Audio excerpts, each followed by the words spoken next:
కూడి వచ్చిన మీకందరికీ మన ప్రభువును రక్షకుడైనటువంటి యేసుక్రీస్తు వారి యొక్క శ్రేష్టమైన నామంలో నా హృదయపూర్వకమైనటువంటి వందనాలు ప్రతి ఒక్కరికి పేరు పేరున తెలియజేస్తున్నాను. ఈ ఉదయకాల సమయంలో బైబిల్ ధ్యానం చేయబోతున్నటువంటి మనమందరం కూడా చాలా శ్రద్ధ కలిగి ఏకాగ్రతతో మనం దేవుని మాటలను వినాలని మిమ్మల్ని అందరినీ ప్రేమతో నేను మనవి చేస్తున్నాను. దేవుని మాటలు వినేటప్పుడు తెలుసు కదా, సాతాను దాని యొక్క మూక అంతా కాచుకొని ఉంటుంది మన చుట్టూ. ఎందుకని సాతాను అతని యొక్క సైన్యం అంతా మన చుట్టూ కాచుకొని ఉంటారు అని అంటే, విత్తబడుతున్న వాక్యాన్ని ఎత్తుకొని పోవుటకు సిద్ధంగా ఉంటాయి. విత్తబడుతున్నటువంటి విత్తనాలంటే దేవుని మాటలు చాలా శక్తివంతమైనవి, చాలా బలము కలిగినవి.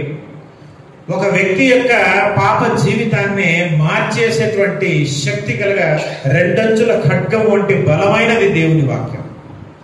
ఈ వాక్యం ఎప్పుడైతే మన చెవుల గుండా మన హృదయాల్లో పడుతుందో అప్పుడు మన జీవితాలు మారిపోతాయి. మనం పరిశుద్ధులంగా మారిపోతాం, నీతిమంతులుగా మారిపోతాం, దేవుని మార్గంలోకి వెళ్ళిపోతాం. మనం దేవుణ్ణి మాత్రమే ప్రేమిస్తాం.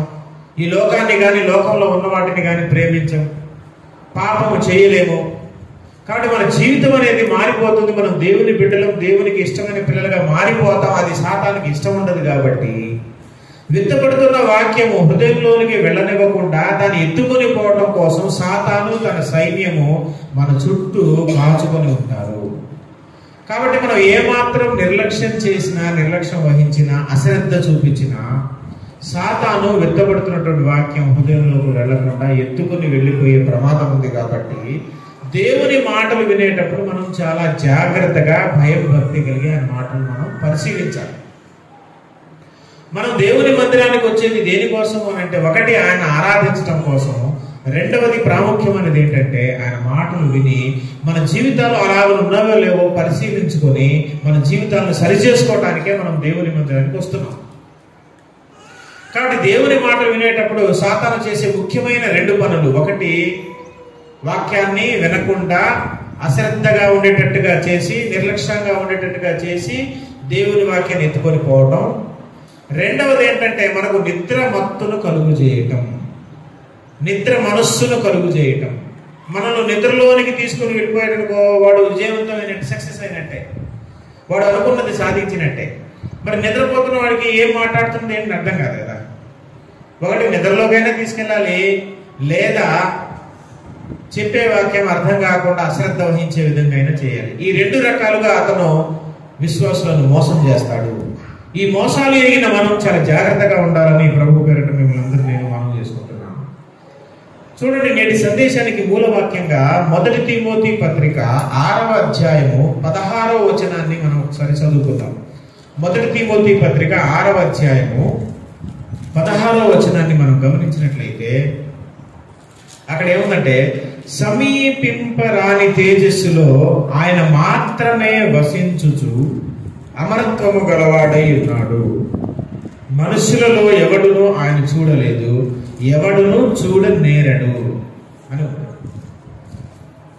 తిమోతికి పౌలు గారు రాసిన పత్రిక అన్నమాట, మొదటి పత్రిక ఇది. అందులో 6వ అధ్యాయం 16వ వచనంలో వ్రాయబడినటువంటి ఒక చక్కటి మాట ఏంటంటే, దేవుడు నివసించే ఒక స్థలం ఉన్నది. ఆ స్థలం పేరేంటో తెలుసా? సమీపింపరాని తేజస్సు. తేజస్సు అంటే ఏంటో తెలుసా? వెలుగు. సమీపించరాని వెలుగు. సమీపించరాని అంటే అర్థం ఏంటి? దగ్గరకు కూడా మనం దాని దరిదాపుల్లోకి కూడా వెళ్ళలేని ఒక వెలుగు, ఒక మహిమ, ఒక తేజస్సు ఉంది ఈ విశ్వంలో ఎక్కడో ఒక చోట. సమీపించరాని తేజస్సు అట. దానికి దగ్గరికి కూడా ఏ వ్యక్తి కూడా వెళ్ళలేడనమాట. ఇప్పుడు పెద్ద మంట ఒక అడుగు అంతా తగలబడిపోతుంది అనుకోండి, దాని దగ్గరలో ఉంటే మంట వస్తుందా రాదా? ఇప్పుడు పెద్ద భోగి మంట ఒకటి వెలుగుతూ ఉంది, మండుతూ ఉంది, దాని దగ్గరలో అంచులో వెళ్ళి నిలబడాలంటే బాగా సెగలు వస్తాయా లేదా? అలాగే వెలుగు, ఈ మంట కాకుండా వెలుగు కూడా వస్తుంది. ఇప్పుడు సూర్యుని వెలుగు మనం భూమి మీద నుంచే మిట్ట మధ్యాహ్నం పైకి కళ్ళెత్తి చూస్తే డైరెక్ట్గా సూర్యుని వెలుగుని మనం చూడలేము. మరి సూర్యుని వెలుగు ఎంత దూరం నుంచో చూడలేనప్పుడు మరి సూర్యుని దగ్గరగా వెళ్ళాలంటే ఆ మంట తట్టుకోలేము, ఆ వెలుగును చూడలేము. మరి సూర్యుని వెలుగే అలాగే ఉంటే రవికోటి తేజోమయుడు దేవుడు. దేవుడికి ఉన్న ఒక బిరుదు రవికోటి తేజో. రవి అంటే సూర్యుడు, కోటి అంటే కోటి సూర్యుడు, రవికోటి అంటే కోటి మంది సూర్యుడు. రవికోటి తేజోమయుడు అంటే కోటి మంది సూర్యుల యొక్క కాంతి కలిపితే ఎంత కాంతి ఉంటుందో, ఎంత వెలుగు ఉంటుందో, దేవుని వెలుగు అంతకంటే ఎక్కువ ఉంటుంది. ఆ వెలుగును దగ్గర నుంచి మనం చూడలేమట, మనం దాన్ని తట్టుకోలేమట. అటువంటి వెలుగు, సమీపించరాని వెలుగు ఒకటి ఉంది. ఆ వెలుగులో దేవుడు నివాసం చేస్తున్నాడట. ఆ వెలుగులో ఒక సింహాసనం ఉంది. ఆ సింహాసనం మీద దేవుడు కూర్చున్నాడు. అక్కడికి ఏ దేవదూత కానీ ఏ మానవుడు కానీ కనీసం దరిదాపుల్లోకి కూడా వెళ్ళలేడు, సమీపించలేడు. అటువంటి తేజస్సులో దేవుడు మాత్రమే నివసిస్తున్నాడట, ఇంకెవ్వరు లేరు. దేవుడు మాత్రమే నివసిస్తున్నాడు ఆ గొప్ప వెలుగులో. అది దేవుని అసలు అడ్రస్ అన్నమాట. అక్కడ ఉంటున్నాడు దేవుడు. ఈ భూమి లేనప్పుడు, ఆకాశం లేనప్పుడు, సూర్యచంద్ర నక్షత్రాలు లేనప్పుడు, మానవ జాతి లేనప్పుడు, ఈ జీవరాశులు ఏవి సృష్టింపబడినప్పుడు, దేవదూతలు ఎవరు సృష్టింపబడినప్పుడు, దేవదూతలు కూడా సృష్టింపబడిన వాళ్ళే కదా. ఈ సృష్టి ఏది లేనప్పుడే దేవుడు అక్కడ నివాసం చేస్తూ ఉన్నాడు. మరి ఎంతకాలం నుంచి ఉంటున్నాడు దేవుడు అక్కడ అంటే కొన్ని యుగాల నుంచి ఉంటున్నాడు. దానికి అంతం అనేదే లేదనమాట. ఆది అంతము లేనటువంటి కాలం నుంచి, యుగ యుగాల నుంచి దేవుడు ఆ సమీపించడాన్ని తేజస్సులో నివాసం చేస్తూనే ఉన్నాడు. అక్కడికి ఏ దేవదూత కానీ ఏ మనుషుడు కానీ ఎన్నటికీ వెళ్ళలేరు, సమీపించలేరు, దరిదాపుల్లో కూడా వెళ్ళలేరు. అంత గొప్ప తేజస్సులో, ఆ సమీపించడాన్ని తేజస్సులో దేవుడు నివాసం చేస్తూ ఉన్నాడు. అటువంటి దేవుడు, సమీపించడాన్ని తేజస్సులో నివాసం చేస్తున్న దేవుడు, ఏ దేవదూత కూడా వెళ్ళలేనటువంటి వెలుగులో నివాసం చేస్తున్న దేవుడు ఆ సింహాసనం మీద నుంచి దిగి ఈ భూలోకంలో ఉన్న కొంతమంది దగ్గరికి ఆయన వచ్చాడు, వస్తూనే ఉన్నాడు, వస్తాడు భవిష్యత్తులో కూడా. దేవుని నివాసం ఎక్కడండి, దేవుని అడ్రస్ ఎక్కడండి, ఆయన ఇల్లు ఎక్కడా, ఆయన ఎక్కడ ఉంటాడు అని అడిగితే సమీపించరాని ఒక తేజస్సు ఉన్నది, అందులో దేవుడు నివాసం చేస్తాడు. అది ఆయన నివాసం. అక్కడ ఉండే దేవుడు తన నివాసం విడిచిపెట్టి ఎక్కడికి వచ్చాడో తెలుసా? తన నివాసం విడిచిపెట్టి ఎక్కడికి వచ్చాడో తెలుసా? చూద్దాం బైబిల్ గ్రంథంలో ఎక్కడికి వచ్చాడు ఆయన. యెషయా గ్రంథం 57వ అధ్యాయము చూడండి దయచేసి. యెషయా గ్రంథం 57వ అధ్యాయము 15వ వచనాన్ని మనం గమనిద్దాం ఒకసారి. యెషయా గ్రంథం 57వ అధ్యాయం 15వ వచనం. మహాఘనుడును మహోన్నతుడును పరిశుద్ధుడును నిత్య నివాసి అయిన వాడు ఇలాగ సెలవిచ్చుచున్నాడు. దేవుడు ఏమని సెలవిస్తున్నాడంట? నేను మహోన్నతమైన పరిశుద్ధ స్థలములలో నివసించువాడను. అవును కదా, ఇప్పటిదాకా అదే కదా మనం చూసింది. ఆ నివాసం ఎక్కడ? మహోన్నతమైన పరిశుద్ధ స్థలం, అది సమీపించరాని తేజస్సు. అక్కడ ఉండే ఆయన గురించి ఆయన చెప్తున్నాడు. నేను మహోన్నతమైన పరిశుద్ధ స్థలంలో నివసించువాడను, అయినను వినయము గల వారి ప్రాణమును ఉజ్జీవింపజేయుటకును, నలిగిన వారి ప్రాణమును ఉజ్జీవింపజేయుటకును, వినయము గలవారి యొద్దను దీన మనస్సు గలవారి యొద్దను నివసించుచున్నాను. దేవుని నామానికి స్తోత్రం కలుగును గాక. హల్లెలూయా, హల్లెలూయా. ఎక్కడ నివాసం చేస్తున్నాడంటే తెలుసండి? వినయము గలవారి యొద్ద, దీన మనస్సు గలవారి యొద్ద నేను నివాసం చేస్తున్నాను. ఎక్కడుండే దేవుడు ఎక్కడికి వచ్చాడు చూడండి ఒకసారి. దేవుడు ఎవరితో ఉంటాడో తెలుసా? ఎవరి యొద్ద ఉంటాడో తెలుసా? ఎవరికి తోడుగా ఉంటాడో తెలుసా? వినయము గలవారికిను దీన మనస్సు గలవారికి.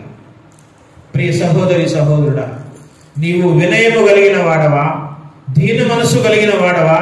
అయితే నీ ఎద్దుకు దేవుడు దిగి వస్తాడు, నీతో నివాసం చేయాలని ఆయన ఇష్టపడుతున్నాడు. సమీపించరాని తేజస్సు ఎక్కడో మనకు అందనంత దూరాన అల్లంత దూరాన మహిమలో ఉండే దేవుడు ఆ మహిమను విడిచిపెట్టుకొని భూమి మీద ఉన్న నీ దగ్గరికి ఆయన వచ్చి నివాసం చేయడానికి ఆయన ఇష్టపడుతున్నాడు. ఆయన నీ దగ్గరకు వచ్చి నీతో నివాసం చేయాలంటే నువ్వు ఎటువంటి వాడవై ఉండాలి అని బైబిల్ చెప్తుందో తెలుసా? వినయము కలిగిన వాడవై ఉండాలి, దీన మనస్సు కలిగిన వాడై ఉండాలి. గర్విష్ఠివై, పొగరబోతువై, పాపివై, దుష్టుడివై, దురంకారివై ఉంటే నీ దగ్గర దేవుడి నివాసం ఉండదు. కోపిష్ఠివై ఉండి, చిరాకు పడే వ్యక్తివై ఉండి, లెక్క చేయని వాడవై ఉండి నీ జీవితం కనుక ఉంటే, దీన మనస్సు నీ దగ్గర లేకపోతే దేవుడి నివాసం కూడా నీ దగ్గర ఉండదు. దేవుడు నీతో నివాసం చేయడు. దేవుడు నీతో చట్టాపట్టాలు వేసుకొని నీతో నడవాలని, నివాసం చేయాలని, నీకు సహాయం చేయాలని, నీకు తోడుగా సహవాసం చేయాలని దేవుడు ఇష్టపడుతున్నాడు. ఈ విషయాన్ని ఈరోజు మనం గుర్తించాలి. అక్కడ ఉండే దేవుడు మనం ఆయన దగ్గరికి వెళ్ళటం మన వల్ల కాదు, కానీ ఆయనే మన దగ్గరికి వస్తున్నాడు. ఆయన నీ దగ్గరకు, నా దగ్గరికి వచ్చి నివాసం చేయాలంటే మనం ఎలాంటి వారమై ఉండాలని బైబిల్ గ్రంథం చెప్తున్నాను నేను. వినయము గలవారి వద్ద ఆయన ఉంటాడు, దీన మనస్సు గలవారి వద్ద ఉంటాడు. అసలైతే నేను అక్కడే ఉండేవాడిని అయ్యా, అయినా సరే నేను మీ మధ్యలో గురించి నివాసం చేస్తా అని అంటున్నాడు దేవుడు. నీతో దేవుడు, నాతో దేవుడు నివాసం చేయాలంటే మనం దీన మనస్సు కలిగిన వారమై ఉండాలి, వినయ విధేయతలు కలిగిన వారమై ఉండాలి, విరిగి నలిగిన మనస్సు కలిగిన వారమై ఉండాలి. మరి ఎలాంటి మనస్సు మనకుందా? అలాంటి మనస్సు మనకుంటేనే దేవుడు మనతో నివాసం చేస్తాడు. మరి ఒక చోట చూద్దాం ఇదే మాటని మనం. యెషయా గ్రంథం 66వ అధ్యాయము 2వ వచనంలో చూస్తే ఇదే మాటను ఇంకొకసారి ఇంకొక విధంగా చెప్పబడింది. యెషయా గ్రంథం 66వ అధ్యాయం 2వ వచనంలో, అవన్నీ నా హస్తకృతములు, అవి నా వలన కలిగినవని యెహోవా సెలవిస్తున్నాడు. ఎవడు దీనుడై, ఇంతకు మనం చెప్పాం కదా, దీన మనస్సు ఎవరి దగ్గర ఉంటుందో వాడి దగ్గర దేవుడు నివాసం చేస్తాడని. ఇక్కడ కూడా అంటున్నాడు, ఎవడు దీనుడై నలిగిన హృదయం గలవాడై. అక్కడ కూడా మనం చూసాం సేమ్ అవే మాటలు. దీన మనసు, వినయము గల మనస్సు, విరిగి నలిగినటువంటి మనస్సు. ఎవడు దీనుడై నలిగిన హృదయము గలవాడై నా మాట విని వణుకుచుండునో వానినే నేను దృష్టించుచున్నాను, వాడినే చూస్తున్నాను, వాడినే పట్టించుకుంటాను, వాడితోనే నివాసం చేస్తాను, వాడికే సహాయం చేస్తాను, వానితోనే తోడుగా ఉంటాను నేను. ఎవడు దీనుడై నలిగిన హృదయము గలవాడై నా మాట విని వణుకుతాడో, నా మాట విని వణుకుతాడో. దేవుని మాటలు విన్న మనము ఆ మాట ప్రకారం బ్రతకడానికి మనం ఇష్టపడాలి, ప్రయత్నం చేయాలి. ఆయన మాట ప్రకారం మనం బ్రతకాలి. దానికి విరుద్ధంగా మన జీవితం ఉంటే మనలో వణుకు పుట్టాలి. పాపం చేయాలంటే భయం కలగాలి. దేవుడు చూస్తున్నాడు, దేవుడు శిక్షిస్తాడు, రేపు అగ్నిగుండంలో వేస్తాడన్న భయం మనకు ఉండాలి. మనం బరి తెగించి గర్విష్ఠులై వినయ హృదయం కాకుండా విచ్చలవిడి జీవితాన్ని కలిగి ఉంటే దేవుని నివాసం మనతో ఉండదు. దేవుని వాక్యము గుర్తు రాగానే మనలో భయము, వణుకు పుట్టాలి. పాపం చేయాలంటే వణికిపోవాలి. చేతులతో పాపం చేయాలంటే చేతులు సహకరించకూడదు, చేతుల్లో వణుకు స్టార్ట్ అవ్వాలి. మన దేహంతో మనం పాపం జరిగించాలంటే మన దేహం అంతా వణికిపోవాలి.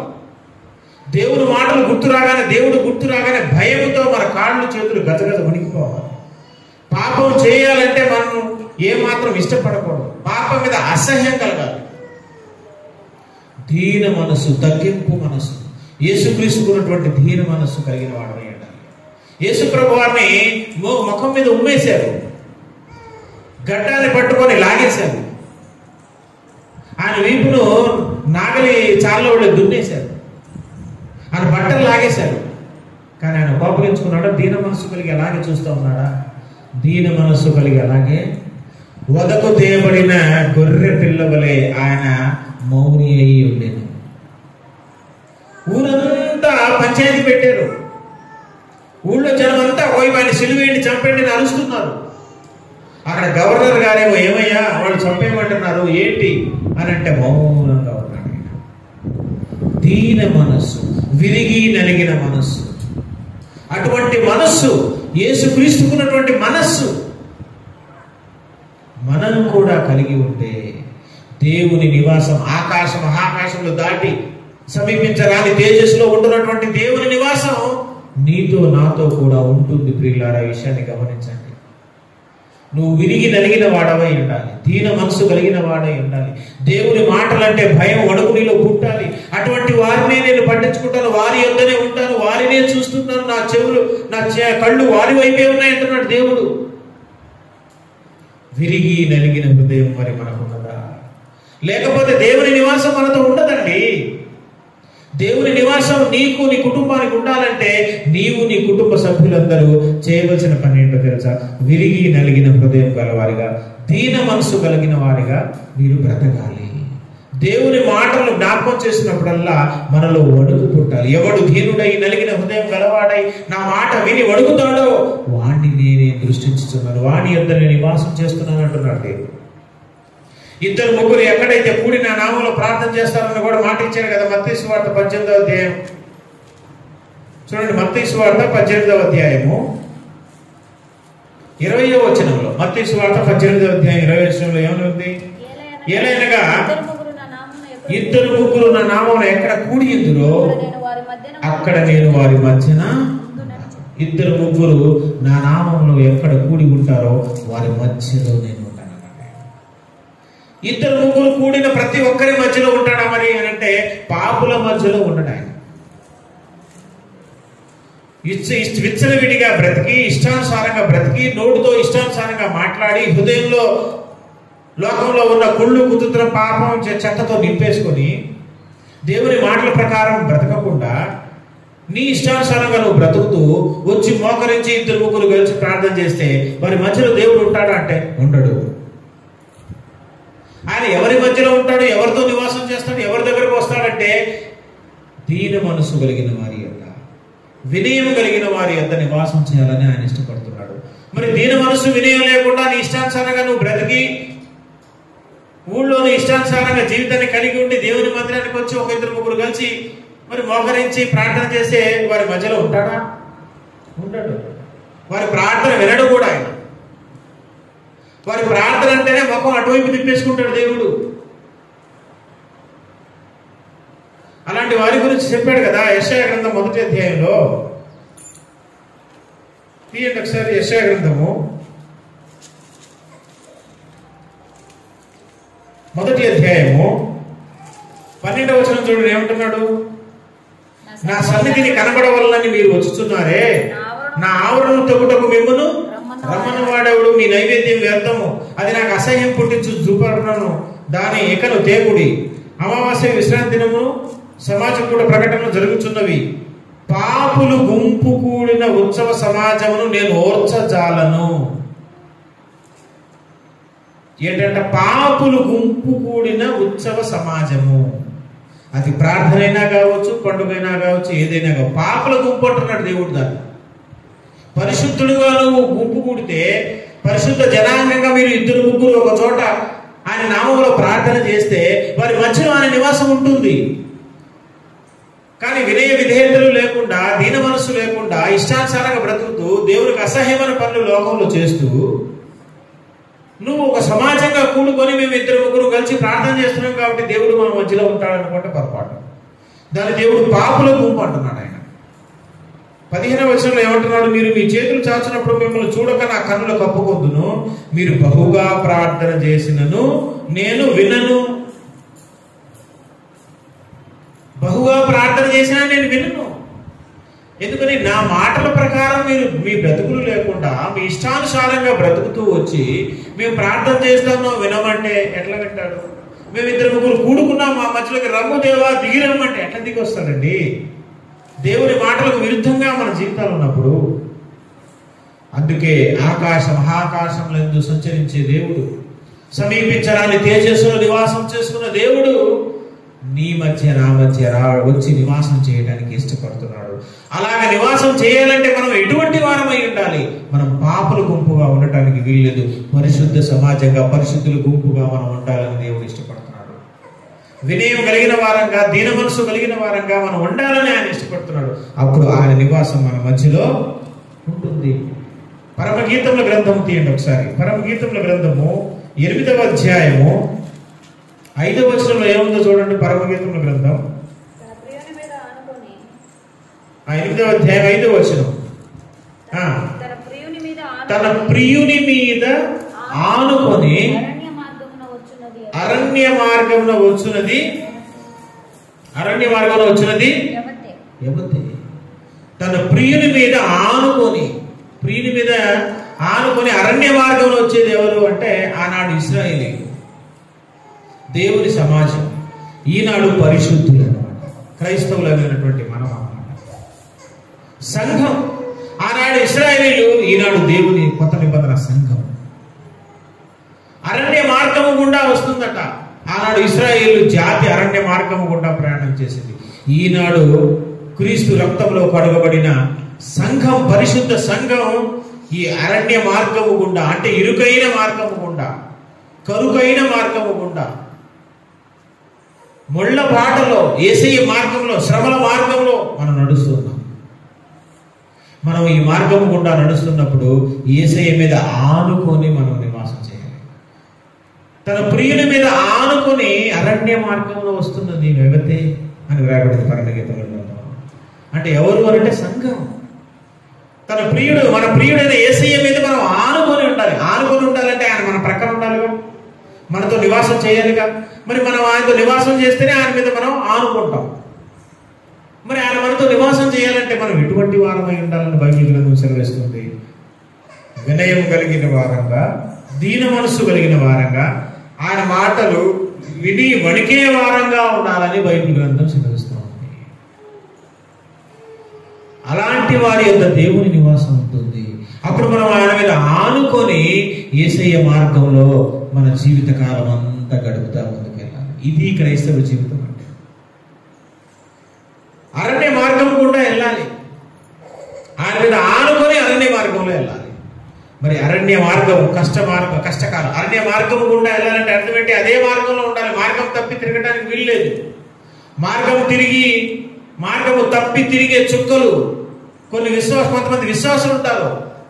మార్గము తప్పి తిరుగుతున్న నక్షత్రము వలె యేసయ్య మార్గంలో కాకుండా, అరణ్య మార్గంలో కాకుండా విశాలమైన మార్గాన్ని ఎత్తుకొని ఆ మార్గం నడిచేవాళ్ళు ఉంటారు. ఈ మార్గాన్ని దేవుడు అరణ్య మార్గం, యేసయ్య మార్గం ఒక అరణ్య మార్గం, శ్రమలతో కూడిన మార్గం, సిలువ మార్గం, కష్టాల మార్గం, ఇరుకైన మార్గం. అంత విశాలంగా, అంత హాయిగా, అంత సుఖంగా ఉండదు. కష్టాలు, శ్రమలు, బాధలు, అవమానాలు, ఆర్థిక ఇబ్బందులు వస్తాయి. ఈ మార్గంలో కష్టాలు ఉంటాయి. అయినా ఆ మార్గం గుండా మనం నడవాలంటే ఎప్పుడు సాధ్యపడుతుందో తెలుసా? యేసయ్య మీద మనం ఆనుకున్నప్పుడు, మన ప్రియుని మీద మనం ఆనుకొని ఉన్నప్పుడు మనకి ఇది సాధ్యపడుతుంది. కానీ ఆ మార్గంలో మనం నడుస్తూ వెళ్తున్నప్పుడు లోకస్తులకు ఇష్టం ఉండదు. వాళ్ళు ఏం చేస్తారు అని అంటే మనల్ని అసహించుకుంటారు, అవమానపరుస్తారు, హేళన చేస్తారు, గేలి చేస్తారు, నష్టపరుస్తారు. ఎన్నో మరి అపాయాలు మనకు సిద్ధం చేస్తారు, అడుగడుగున అవమానపరుస్తారు. ఎందుకనంటే మనం ఆ మార్గంలో నడవటం లోకానికి ఇష్టం ఉండదు. లోకంలో జీవిస్తున్నటువంటి లోక ప్రజలకు అవి ఇష్టం ఉండదు. మనల్ని అడ్డుపడుతూనే ఉంటారు, ఆటంకపరుస్తూనే ఉంటారు. ఎందుకంటే మనం త్రాగటం వారికి ఇష్టం, మనం త్రాగకపోవడం వారికి ఇష్టం. మనం వాళ్ళతో కలిసి మరి క్లబ్బులకి, పబ్బులకి, ఎంజాయ్మెంట్లకి తిరగాలని వాళ్ళు ఇష్టపడతారు. మనం అలా తిరగం కాబట్టి మనం అంటే వాళ్ళకి ఇష్టం. మనం నిజమే మాట్లాడతాం, అబద్ధాలు చెప్పడానికి ఇష్టపడం కాబట్టి వాళ్ళకి నచ్చదు. మనం అబద్ధ సాక్ష్యం చెప్పలేము కాబట్టి నచ్చదు. మనం వాళ్ళతో కలిసి మరి ఆ దుర్వ్యసనాలకు సంబంధించినటువంటి ఆ ఆటలు కానీ, ఆ పాటలు కానీ మనం ఆడటానికి వెళ్ళం కాబట్టి వాళ్ళకి ఇష్టం ఉంటుంది. సినిమా హాళ్ళకు వాళ్ళతో మనం కలిసి వెళ్ళలేం కాబట్టి వాళ్ళకి ఇష్టం ఉంటుంది. పిచ్చి పాటలకి మరి నాట్యం ఆడటం మనకి ఇష్టం ఉండదు కాబట్టి వాళ్ళకి నచ్చదు. ఇంకా అడుగడుగున దేవుని పిల్లలంటే, దేవుని మార్గంలో నడుస్తున్న వారు అంటే లోకస్తులకు గిట్టదు, నచ్చదు. అందుకే ఈ మార్గంలో అవమానాలు ఎన్నో ఉంటాయి. కొన్నిసార్లు మన సొంత ఇంటి వాళ్ళ వల్ల అవమానాలు ఉంటాయి, కొన్నిసార్లు ఇరుగు పొరుగు వారి వల్ల అవమానాలు ఉంటాయి. ఎన్ని అవమానాలు వచ్చినా నువ్వు అరణ్య మార్గం గుండా మాత్రమే వెళ్ళాలి, ఇరుకు మార్గము గుండా మాత్రమే నువ్వు ప్రయాణిస్తేనే పరలోక రాజ్యాన్ని చేరుకోగలవు. ఇది బైబిల్ చెప్తున్నటువంటి బోధ. మరి ఆ మార్గంలో ఇన్ని కష్టాలను తట్టుకొని నడవడం ఎలా సాధ్యం? ఎలా సాధ్యం అంటే నువ్వు యేసయ్య మీద ఆనుకొని ఉన్నప్పుడు అది నీకు సాధ్యం. దేవుని నామానికి స్తోత్రం కలుగును గాక. హల్లెలూయా. అరణ్య మార్గంలో, కష్టం అవమానంతో కూడిన మార్గంలో నువ్వు జీవితకాలం ఎలా నడవగలవు ప్రియ సహోదరి సహోదరుడా అంటే యేసయ్య మీద ఆనుకుంటే అది సాధ్యం. యేసయ్య మీద ఆనుకుంటే ఆయన మన చేయి పట్టుకుంటాడు. కాబట్టి నీకు కష్టాలు వచ్చినా, శ్రమలు వచ్చినా, నష్టాలు వచ్చినా దేవుని నివాసం, దేవుని తోడు మనకు ఎల్లప్పుడు ఉంటుంది. కాబట్టి ఆ మార్గం గుండా నువ్వు ప్రయాణం చేయగలవు. నీ ప్రయాణం కొనసాగుతూనే ఉంటుంది. యేసయ్య నీ యొక్క నివాసం లేడనుకో, నువ్వు ఒంటరిదానం అనుకో, ఒంటరిదానిగా ఆ మార్గం గుండా వెళ్తే ఆ కష్టాలకు నువ్వు తట్టుకోలేవు, ఆ బాధలకు, ఆ శ్రమలకు నువ్వు తట్టుకోలేక పడిపోయే ప్రమాదం ఉంది. ప్రియ సహోదరి సహోదరుడా, నీ ఆత్మీయ జీవితం అంతా, నీ అరణ్య యాత్ర అంతా యేసయ్యతో చేయాలి. యేసయ్య నీ పక్కన ఉండాలి, యేసయ్య నివాసం నీతో ఉండాలి, యేసయ్య తోడు నీకు అవసరం. నీవు పడిపోయినా నిన్ను పైకి లేపడానికి, నువ్వు నిరాశలో ఉన్నప్పుడు నిన్ను ఆదరించడానికి, నువ్వు బలహీనుడు అయినప్పుడు నిన్ను బలపరచడానికి యేసయ్య నీకు తోడుగా ఉండాలి. దేవుని నివాసం మనకు అవసరం. దేవుని నివాసం మనకు ఉండాలి అంటే మరి మనం ఎలాంటి వారమై ఉండాలి? వినయం కలిగిన వారమై ఉండాలి, దీన మనసు కలిగిన వారమై ఉండాలి, ఆయన మాటలు విని వడికే వారంగా మనం ఉండాలి. అప్పుడు దేవుని నివాసం అనుకుంటుంది. మనం ఆయన మీద ఆనుకొని ఈ అరణ్య యాత్రలో చక్కగా సాగిపోవచ్చు. ఈ అరణ్య యాత్రలో చక్కగా సాగిపోయి పరలోక రాజ్యానికి చేరాలి అంటే మనం మరి యేసయ్య మీద ఆనుకొని వెళ్ళాలి. అలా యేసయ్య మీద ఆనుకొని వెళ్ళినటువంటి గొప్ప రాజు ఉన్నాడు. ఒక రాజు, ఆయన గురించి చూద్దాం. 2వ రాజుల గ్రంథం 18వ అధ్యాయము 5వ వచనంలో చూస్తే మరి యూదులు పరిపాలించినటువంటి ఒక మంచి రాజు కనిపిస్తాడు మనకి. 2వ రాజుల గ్రంథం 18వ అధ్యాయం 5వ వచనంలో, అతడు ఇశ్రాయేలీయుల దేవుడైన యెహోవా యందు విశ్వాసం ఉంచిన వాడు, అతని తరువాత వచ్చిన యూదా రాజులలోను అతని పూర్వీకులైన రాజులలోను అతనితో సమమైన వాడు ఒకడును లేడు. ఎంత గొప్ప రాజు చూడండి. ఎవరు అంటే హిజ్కియా అనే రాజు అన్నమాట. ఆహాజు కుమారుడు అయినటువంటి హిజ్కియా రాజు. ఈయన ఎటువంటి వాడు తెలుసండి? ఇశ్రాయేలు దేవుడైన యెహోవా యందు విశ్వాసం ఉంచిన వాడు, అతని ముందు గాని అతని తర్వాత గాని అతనికి సమానమైన రాజు ఒక్కడు కూడా లేనట్టండి. అంత గొప్ప రాజు ఆయన. అతడు యెహోవాతో హత్తుకొని, ఏంటి? యెహోవాతో హత్తుకొని ఆయనను వెంబడించుటలో వెనుక తీయక. ఆయనను వెంబడించడంలో వెనుక తీయలేదట.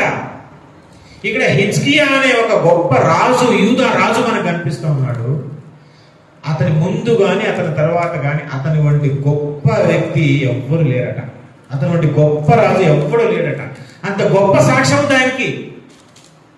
ఇంత గొప్పవాడు అవడానికి కారణం ఏంటో తెలుసా? ఇంత గొప్ప సాక్ష్యం అతనికి కలిగి ఉండటానికి కారణం ఏంటి? కారణం ఏంటి అంటే అక్కడే ఉంది చూడండి. అతడు యెహోవాతో హత్తుకొని నడిచాడట. మనం ఇంత కూడా పరమగీతంలో గ్రంథం 8లో చదివాం. ఏమని? తన ప్రియుని మీద ఆనుకొని.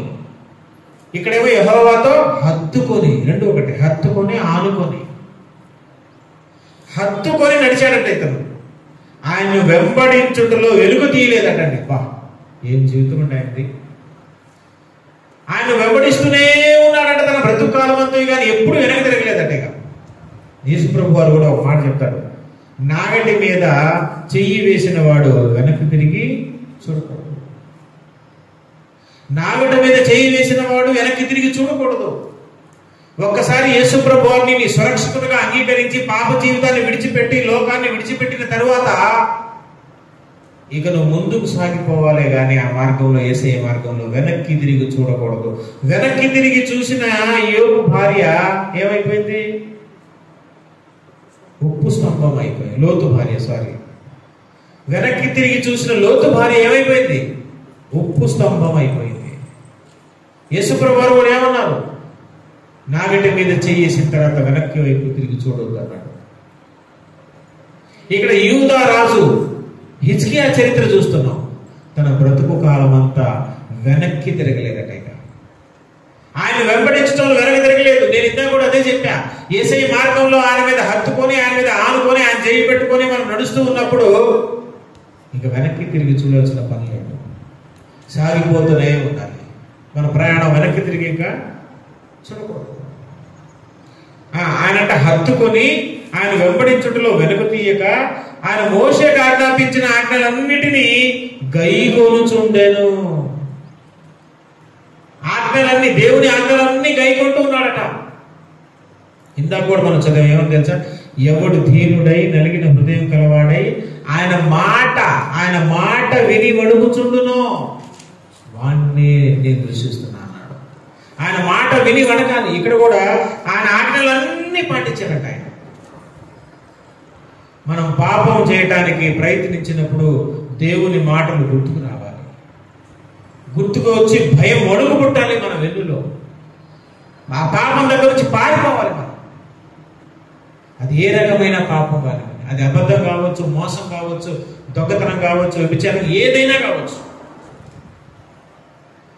దేవుని మాటలు విని వాటి ప్రకారం జీవించాలి. హృదయం నిండా దేవుని మాటలు ఉన్నాయనుకోండి. ఈ రోజుల్లో చాలా మంది ఎలాగున్నారంటే వాక్య జ్ఞానం చాలా ఉంటుంది. దేవుని మాటలు ఎన్నో వాళ్ళ హృదయాల్లో దాచిపెట్టుకుని ఉంటారు. చాలా మంచి లోతైన విషయాలు వాళ్ళు నేర్చుకొని ఉంటారు. కానీ వారి బ్రతుకులో మాత్రం అవి పాటించారు. హృదయం నిండా దేవుని మాటలు దాచిపెట్టుకుంటే ఏం ప్రయోజనం అండి? నీ జీవితంలో వాటి ప్రకారం నువ్వు బ్రతకనప్పుడు. చదువుల్లో కూడా థియరీ, ప్రాక్టికల్స్ అని రెండు ఉంటాయి. Theory, practicals. థియరీ ఏంటంటే దేవుని మాటలన్నీ జ్ఞానమంతా నేర్చుకుని హృదయం నిండా నింపుకోవటం థియరీ, అది థియరీ. ప్రాక్టికల్ ఏంటంటే నీ హృదయంలో నువ్వు నింపుకున్న దేవుని మాటల ప్రకారం నువ్వు బ్రతకటం, అది ప్రాక్టికల్స్. చాలా మందికి థియరీ ఉంది, ప్రాక్టికల్ లేదు. ఇప్పుడు దేవుడు అబద్ధం ఆడవద్దు అని అన్నాడు అన్న మాటని హృదయంలో దాచిపెట్టుకున్నావు, బాగానే ఉంది. మరి నీ బ్రతుకులో బయట కనబడాలి, ప్రాక్టికల్ గా కనబడాలి కదా. నువ్వు ఎవరితో అబద్ధం ఆడకుండా ఉంటావో లేదో బయట కనిపించాలి కదా. హృదయంలో థియరీ ఉంది, మరి బయట ప్రాక్టికల్ గా ఏది? దొంగతనం చేయొద్దు అనే జ్ఞానం నీకుంది. దేవుడు చెప్పిన ఆ మాట హృదయంలో దాచిపెట్టుకున్నావు. మరి బయట దొంగతనం చేయకుండా నువ్వు బ్రతుకుతున్నది ఏది? మరి లోపల హృదయంలో ఉన్న దేవుని మాటల ప్రకారం బయట నీ జీవితం, నీ మాట, నీ తీరు, నీ ప్రవర్తన ఉండాలి కదా. థియరీ ఉంటే సరిపోదు, ప్రాక్టికల్ కూడా ఉండాలి.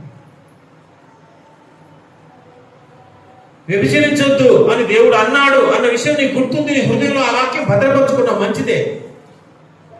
మరి నువ్వు విచరించకుండా బయట ఉండాలి కదా.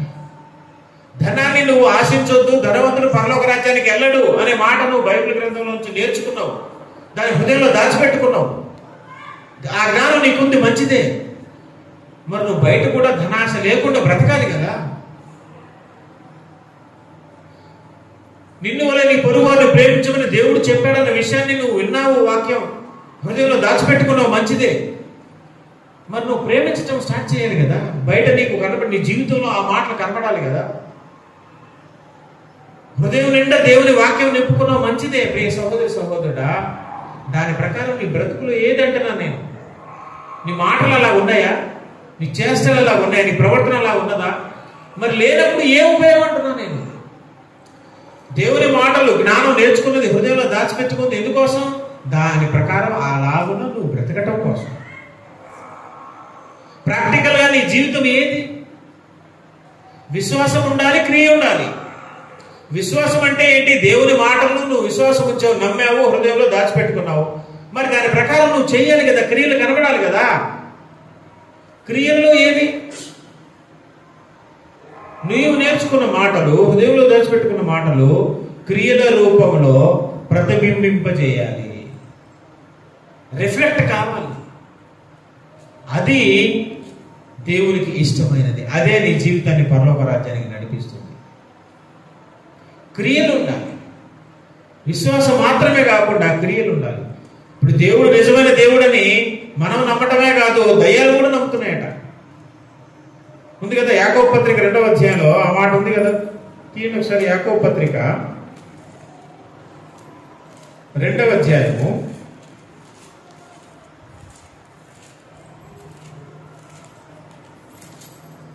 19వ వచనం. యాకోబు పత్రిక 2వ అధ్యాయం 19వ వచనంలో ఏముంది? దేవుడు ఒక్కడే అని నీవు నమ్ముచున్నావు, అలా నమ్ముట మంచిదే. దయ్యములను నమ్మి వణుకుచున్నవి. దయ్యాలు కూడా నమ్మి వణుకుతున్నాయట. దయ్యానికి కూడా తెలుసు దేవుడు యేసు ప్రభువు మాత్రమేనని, ఒక్కడే దేవుడు అని. నువ్వు నమ్మటం గొప్పే ఉందయ్యా, దయ్యాలు కూడా నమ్ముతున్నాయి. అంటే నీకున్న విశ్వాసం దయ్యాలు కూడా ఉంది. ఆ జ్ఞానం నీకే కాదు, దేవుడు ఒక్కడే అన్న జ్ఞానం నీకే కాదు, దయ్యాలు కూడా ఉంది ఆ జ్ఞానం. యేసు ప్రభువు ఈ లోకానికి వచ్చినప్పుడు దయ్యం పట్టిన వ్యక్తులు పరిగెత్తుకుంటూ, దావీదు కుమారుడా మమ్మల్ని పాతాళాలకు పంపొద్దు అని అరుస్తున్నాయి. అంటే ఆయన దావీదు కుమారుడని, ఆయన దేవుని కుమారుడని, ఆయనకు ఆ అధికారం ఉంది, ఆయన తలుచుకుంటే వీటిని పాతాళాలకు పంపిస్తాడని వాడికి తెలుసు. అందుకే కేకలేసి పారిపోయింది. ఆయన ఎవరో దయ్యాలకు తెలుసు. వాటికి ఫ్లూట్ లాంటివి మనకంటే ఎక్కువ జ్ఞానం ఉంది. కానీ ఏం ప్రయోజనం? నీకు విశ్వాసం ఉండటం వల్ల ఉపయోగం కాదు. ఇక్కడ బైబిల్కి వెళ్దాం చెప్పే మాట అదే. దేవుడు ఒక్కడే నువ్వు నమ్ముచున్నావు, అలా నమ్ముట మంచిదే. దయ్యములను నమ్మి వణుకుచున్నవి. వ్యర్థుడా, క్రియలు లేని విశ్వాసము నిష్ఫలమైనదని తెలుసుకొని కోరుచున్నావా? క్రియలు లేని విశ్వాసము వేస్ట్ అంటున్నాడు దేవుడు. ప్రభునందు నాకు అత్యంత ప్రియులారా, ఈ సందేశం ద్వారా మనం తెలుసుకోవాల్సినటువంటి విషయం ఏంటంటే, సమీపించరాని గొప్ప వెలుగులు తేజస్సులు నివాసం చేసే దేవుడు అక్కడ నుంచి సింహాసనం దిగొచ్చి ఈ భూమి మీద కొంతమంది వ్యక్తుల దగ్గర నివాసం చేస్తున్నాడు. ఈ మాట జాగ్రత్త, కొంతమంది వ్యక్తుల దగ్గర ఆయన నివాసం చేస్తున్నాడు, అందరి దగ్గర కాదు. మనం అక్కడికి వెళ్ళలేదు కాబట్టి ఆయన ఇక్కడికి వచ్చాడు. ఆయన ఇక్కడికి వచ్చి కొంతమందితో కలిసి నడుస్తున్నాడు. ఆయన వారికి తోడుగా ఉంటున్నాడు, వారికి సహాయం చేస్తున్నాడు. ఎవరు వాళ్ళు? ఎవరి దగ్గర నివాసం చేస్తున్నాడు అంటే, వినయ మనస్సు కలిగిన వారి యొక్క, దీన మనస్సు కలిగిన వారి యొక్క, ఆయన మాటలు విని ఎవరైతే వణుకుతున్నారో, పాపానికి దూరంగా బ్రతుకుతున్నారో వారి యొక్క ఆయన నివాసం చేస్తున్నాడు. మరి అటువంటి వారంగా మనం ఉన్నామా? మనతో దేవుని నివాసం ఉన్నదా? దేవుని తోడు మనకు ఉన్నదా? మనతో కలిసి యేసయ్య నడుస్తున్నాడా అని ఈరోజు మనం ప్రశ్న వేసుకోవాలి. మరి యేసయ్య నీతో కూడా నడుస్తాడు, కానీ మనం ఎట్లాంటి వారమై ఉండాలి? మనతో నడవాలంటే మనకు దీన మనసు ఉందా? గర్విష్ఠ హృదయం ఉందా? తిరుగుబాటు స్వభావం ఉందా? విచ్చలవిడితనం ఉందా? దురుసుతనం ఉందా? దీన మనసు లేదనుకో, నీ దగ్గర దేవుని నివాసం ఉంటుంది. నీలో వినయం విధేయత ఏమి లేవనుకో, విచ్చలవిడిగా బ్రతుకుతున్నావు అనుకో, దేవుని వాక్యం నిన్ను గద్దిస్తున్నా కూడా దాని పీక నొక్కేసి, లోపల ఆత్మ గద్దిస్తా ఉన్నా కూడా దాని పీక నొక్కేసి, నా ఇష్టానుసారం నేను జరిగిస్తానని బరి తెగించి మనం పాపం చేస్తున్నాం అనుకో, దేవుని నివాసం మనతో ఉండదు. దేవుని నివాసం నీలో లేకపోతే, నీతో లేకపోతే, నీవు నడిచే బాట ఏదైతే ఉందో మార్గం నీకు చాలా కష్టతరం అయిపోతుంది.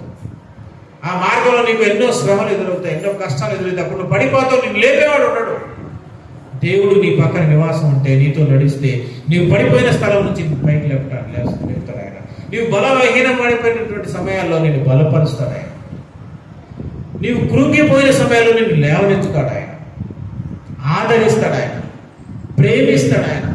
నీవు గాయపడితే నీ గాయాన్ని మాన్పుతాడు ఆయన. దేవుని నివాసం ప్రతి విశ్వాసికి చాలా అవసరం. మన విశ్వాస జీవితంలో, మన ఆత్మీయ అరణ్య యాత్రలో మనం విజయాన్ని పొందుకుంటూ ముందుకు నడవాలంటే, లోకాలైనను లోకంలో ఉన్నవాడిని ప్రేమించకుండా, వెనక్కి తిరగకుండా ముందుకే అదే మార్గంలో మనం సక్సెస్ఫుల్ గా విజయవంతంగా పరలోకానికి చేరుకోవాలంటే యేసయ్య తోడు, యేసయ్య నివాసం మనకు అవసరం. ఆయన మనతో ఉంటేనే నువ్వు సాధ్యపడుతుంది, లేకపోతే లోకంలో పడిపోవటం ఆయన. దేవుని తోడు లేకపోతే మనం ఏది సాధించలేము, దేన్ని జయించలేము, పాపాన్ని జయించలేము, శరీర కోరికలు, శరీర దురాశలు జయించలేము, లోకాన్ని జయించలేము, ఆహాన్ని జయించలేము, ఇదేన్ని జయించలేము. పడిపోతా లేస్తా చివరికి ఏమైపోతావో కూడా తెలియని పరిస్థితి. అందుకే ప్రియ సహోదరి సహోదరుడా, దేవుని నివాసం ఆయన అక్కడ ఉండేవాడైనా సరే మన మధ్య నివాసం చేయాలని ఆయన ఇష్టపడుతున్నాడు. 2-3 ఎక్కడైతే కూడి ఉంటారో వారి మధ్యలో ఉంటాను. కానీ ఆ 2-3 ఎవరై ఉండాలి? దీన మనస్కులై ఉండాలి, వినయ విధేయతలు కలిగిన వారై ఉండాలి. విచ్చలు విడిగా బ్రతికొచ్చి 2-3 మా నామంలో కూడితే ఉంటాను కాబట్టి రా ప్రభు అంటే రాడాయన. చాలా వచనాలు చదివే మనకు దాకా. దాని పాపల గుంపు అంటున్నాడు ఆయన. నువ్వు పరిశుద్ధ సంఘంగా కూడుకుంటేనే మీ మధ్యలోకి వస్తాడు. కాబట్టి మన జీవితం ఎలాగున్నది ఈ సమయంలో మనం పరీక్షించుకోవాల్సింది అదే.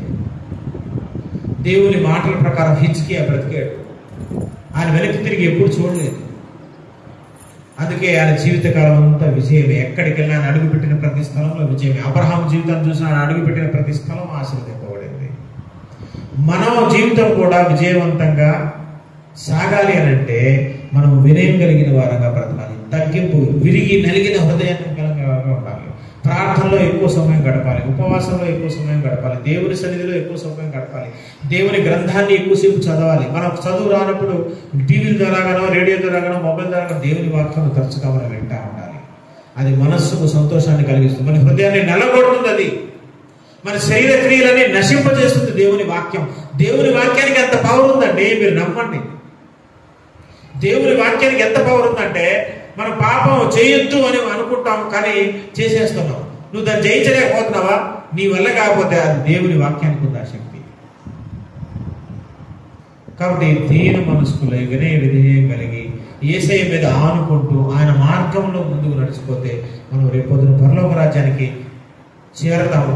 మనం వెళ్ళటమే కాదు, మన కుటుంబాన్ని కూడా మనతో పాటు మనం తోడుకొని ఆ శిలువ మార్గంలో మన ప్రయాణం కొనసాగించాలి. అరణ్య మార్గం గుండా మనం ప్రయాణం చేయాలి. విశాలమైన మార్గాలు ఎన్నో ఉంటాయి ఈ లోకంలో, అవన్నీ పక్కన పెట్టాలి. ఇరుకైన మార్గమైనా సరే యేసయ్య నీతో ఉంటే అది ఇరుకుగా ఉన్న ఆ ఇరుకులో విశాలత కలుగు చేసే దేవుడు మన దేవుడు. దేవుడు నామమునకు స్తోత్రం కలుగును గాక. ఇరుకు మార్గంలో విశాలత కలుగు చేసే దేవుడు. లోకం మనం ద్వేషిస్తుంది, లోకం మనల్ని దూషిస్తుంది, లోకం మనల్ని హేళన చేస్తుంది, లోకం మనల్ని గాయపరుస్తుంది. ఎందుకంటే లోకం ఇష్టపడేవన్నీ మనం ఇష్టపడాం కాబట్టి, మనం యేసయ్య మార్గంలో నడుచుకుంటూ ముందుకెళ్ళిపోతుంటాం కాబట్టి, లోకాన్ని మనం పట్టించుకోం కాబట్టి వాళ్ళు మన మీద నిందలేస్తూ ఉంటారు. ఎన్నో గాయాల అవమానాలు అవుతుంటాయి.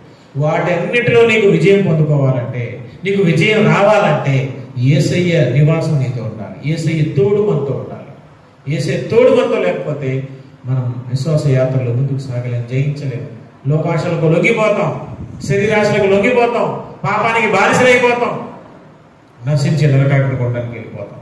కాబట్టి వినయం, విధేయత, దీన మనసు కలిగిన వారంగా మనం ఉండాలని, మన మధ్యలో దేవుడు నివాసం చేయాలని ఆశపడుతున్నాడు. కాబట్టి ఈ మాటలు మన ఇంట్లో దీవించి ఆశీర్వదించును గాక. ఆమేన్.